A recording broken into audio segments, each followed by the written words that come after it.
من هر وقت همزمان هم دلم کیک شکلاتی بخواد هم دلم کیک وانیلی بخواد، این کیک دو رنگ خوشمزه رو درست میکنم که خیلی متفاوت و راحت آماده میشه. فقط کافیه یه دونه تخم مرغ رو بزنید تو همزن، شکر، شیر، روغن اضافه کنید، بعد مخلوط کنتون رو روشن کنین تا همه مواد با هم دیگه ترکیب بشن. حالا این ترکیب رو میریزیم داخل کاسه، آرد و بیکینگ پودر رو بهش اضافه میکنیم، توی چند مرحله اضافه کنید و حالت دورانی هم بزنید تا کاملا یک دست بشه. بعد اینکه موادمون کاملا یک دست شد، اون رو به دو قسمت مساوی تقسیم میکنیم و به یک قسمتش یک قاشق آرد و به یک قسمتش یک قاشق کاکائو اضافه میکنیم تا یه ترکیب دو رنگ داشته باشیم. حالا اینو به هر شکلی که دوست دارین میتونین داخل قابلمه، قالب، حتما باید قالبتون رو حسابی با کره چرب کنین، آرد پاشی کنین تا اصلا کیکتون بهش نچسبه.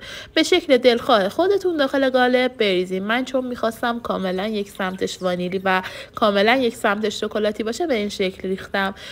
توی دمای فر اگه میخواین درست کنین 180 درجه روی قابلمه تقریبا 40 دقیقه بهش زمان بدین. وقتی یک روش طلایی شد برگردونین طرف دیگه‌ش هم طلایی بشه. نکاتشو داخل کپشن براتون نوشتم. یادت نره سابسکرایب کنی. من داخل کانالم کلی آموزشای کیک و شیرینی و دسر 2 سوته دارم، حتما یه سر بزن.